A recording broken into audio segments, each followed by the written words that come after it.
So as you know, one of the pillars of the family business practice and why family businesses love working with family businesses is the know, like and trust. And we've had some pretty fantastic news over the last week in terms of our client satisfaction. So I thought I'd share what that news was ahead of telling all our partners this afternoon, and then sort of go through some of the things we've done over the last sort of 12 weeks, which have helped improve the scores we get from our client satisfaction and then the results. And then I've got a fun bit at the end, so you can see what my 3-year-old's been up to. Because I don't know if any of you got children, but actually managing a child for 14 weeks at home at 3-year-old has been quite testing.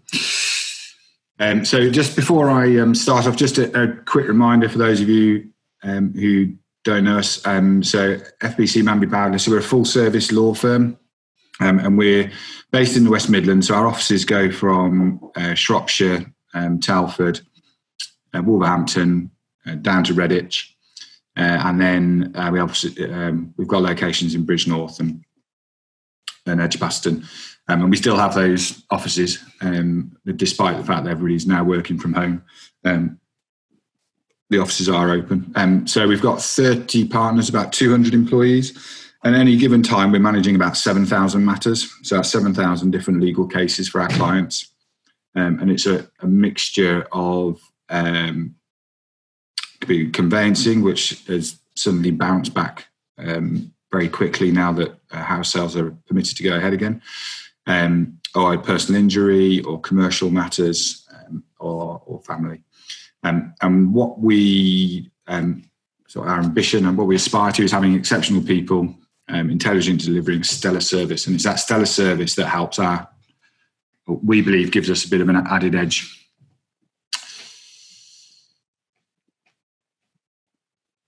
So I've been quite bold in that statement, saying our clients know, like and trust us.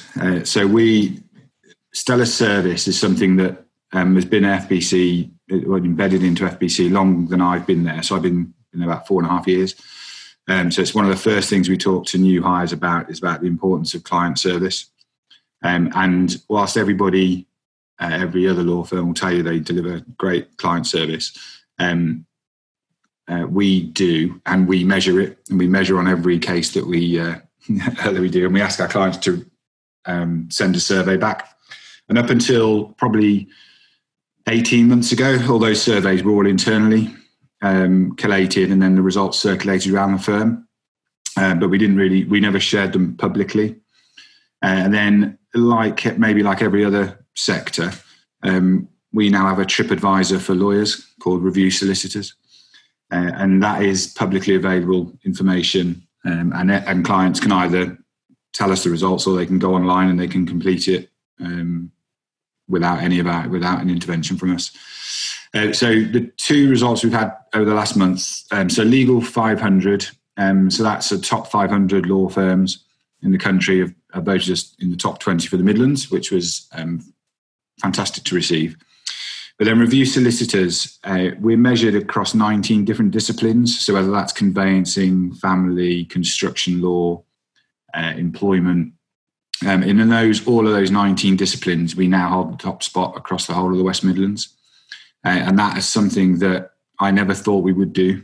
I thought we about 2 months ago, we had 9 or 10 of the top spots, and I was quite pleased with that.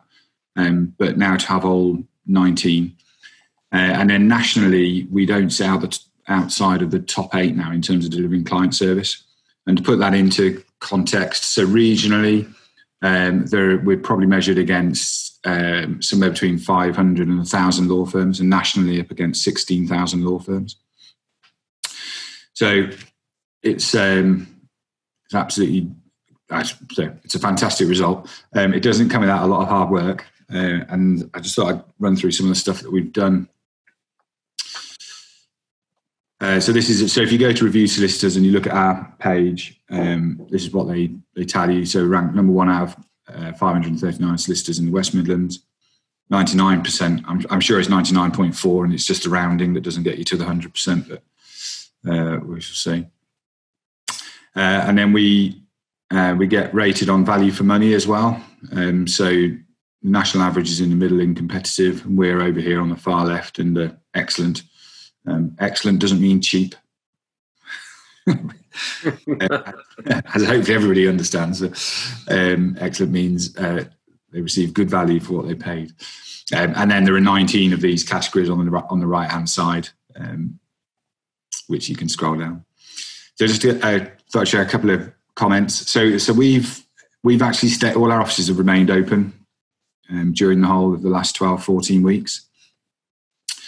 And we've allowed clients to come in by appointment only. So we've always had front of house. The offices, the doors are shut, but if anybody wants to come in and sign anything, they can do.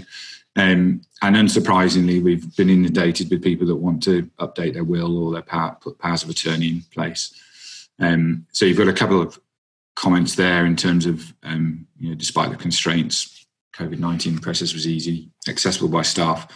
So we provide all the PPE. We offer people face masks. We ensure they sanitize their hands before and after.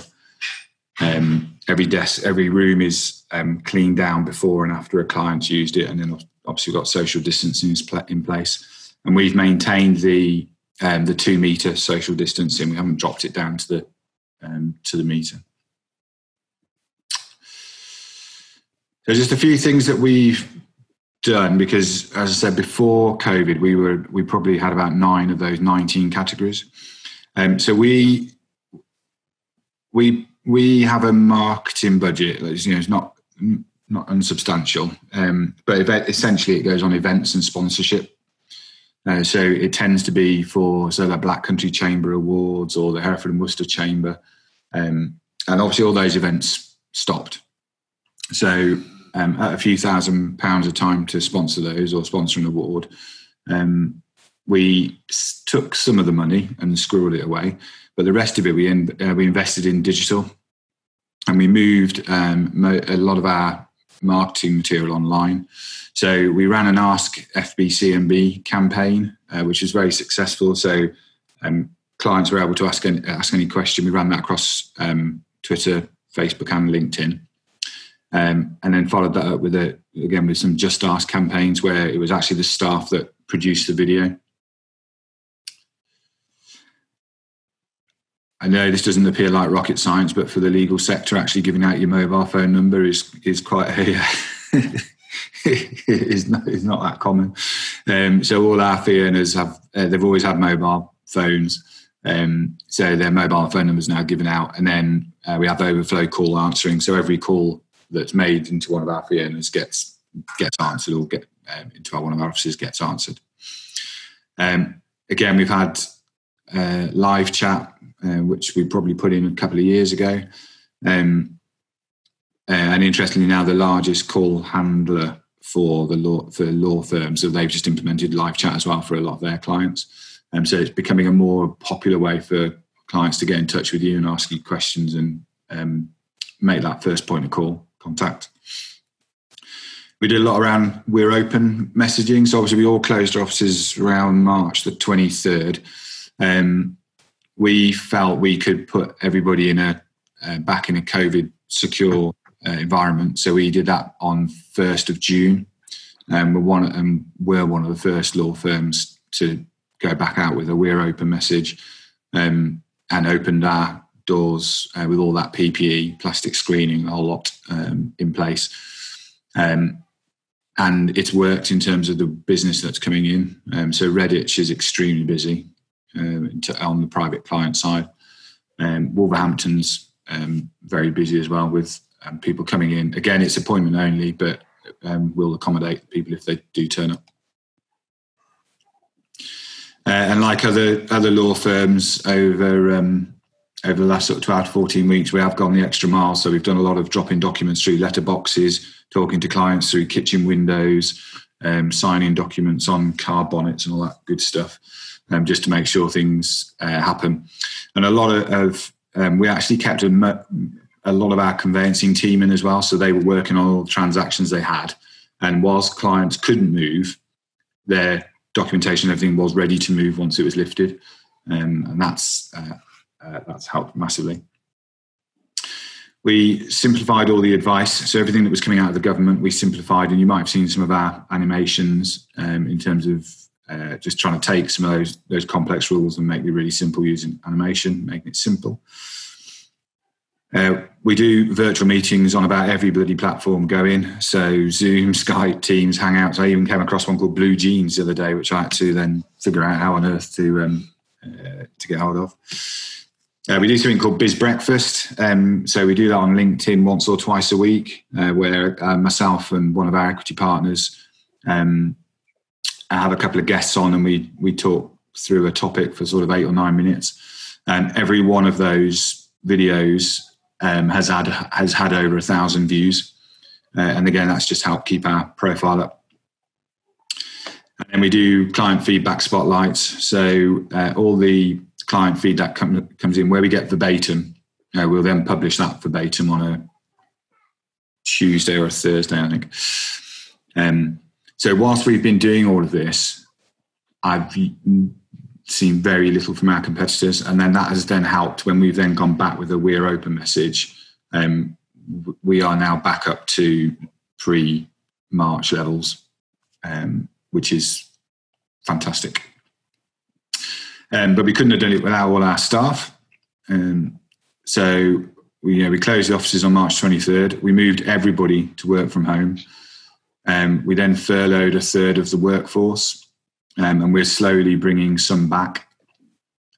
We asked more of those that were left in the business. Our fee income, so our turnover for the first 3 months of our year was the same as it was the previous year. And we've adapted to new ways of working. And it's not just FBC that's adapted to new ways of working. The legal systems had to adapt to new ways of working. So courts have had to start accepting emails and PDF documents. So our paper consumption, so January we printed 280,000 sheets of paper. In April it was 60,000. That shows you how much we've had to move online. We have moved online. And digitalised a lot of the processes that we've got. And we've continued to collect our cash in, which is fair enough. And then they've adapted now to new secure working offices. I doubt we will ever go back to having everybody in the office and sat next to each other. I think we'll certainly the feedback from the staff is that they want the ability to work in an office, but they also want the flexibility to be able to work from home couple of days a week. So we're currently putting all that in place and making sure that they don't have to then transport kit from one to the other. And then finally, so I think a lot of social media and stuff is all about your personality. You can put as much up as you like around work, but it's the personality that sometimes helps. So these are my top 3 posts during lockdown. I was number 3. So this was the St. Mary's Hospice garden party. I was on my own. It was good. This was running. I had to do a 5K or a 10K challenge, and you got lots of chocolate. So that had 1,400 views. This was the top post, 4,639 views of me preparing for a Zoom with a washing thing upside down. So I don't really understand LinkedIn, but there you go. So just some final thoughts. So providing that stellar service, it is embedded. It's in our DNA. It has been a very long journey. I think it's probably been 7 years to get to that point. And obviously now we can't be complacent. So now we do own all the number 1 slots. We want to keep them. So we're always looking at ways to improve the service we provide. And we've just expanded someone's role to make them head of client experience, just to make sure we keep that focus. And probably most importantly, I think when we make mistakes, we do apologise and we investigate, and then we're transparent with our findings with the client, so they get a full report back in terms of what we've actually found. So, and I know that because I did one this week. But most people aren't really interested in what I do anyway. So Jack, so he's my 3-year-old. So Has anybody else got children at home that they're looking after or they're managing? Yeah, great. So we had loads of stuff sent back from school, which I didn't go through any of it. So it's been a bit more vocational than classroom stuff. So he can now ride a bike, which is pretty good at 3 without any stabilisers. That was pretty good. And he's obviously got a scooter. He's done some blown fairy things. He learned about social distancing with his other 3-year-old friends. So they went and played together, but they kept 2 metres apart, which they did that. Fed the duck pond. He is now an official BMXer. So we got BMX track near us, and he goes around on one of those balance bikes and has the full respect of the teenage youths that are bombing around on their mongooses. So he's down with the kids. He did an Easter egg hunt. He's been posting letters to his mate. I think it's great. We got a pet blackbird in the garden, which he feeds. He enjoyed VE Day. I think he enjoyed the cakes, to be honest. Loves his sand. And then we're lucky enough to have some really nice woods near us, so he likes doing that. That's actually his grandma's vegetable patch, which he helped her dig up. The butterfly posting, construction work. And he went to the beach yesterday. And then that was his Easter bonnet, which was a triceratops, apparently. So I'm not sure he won, but there you go.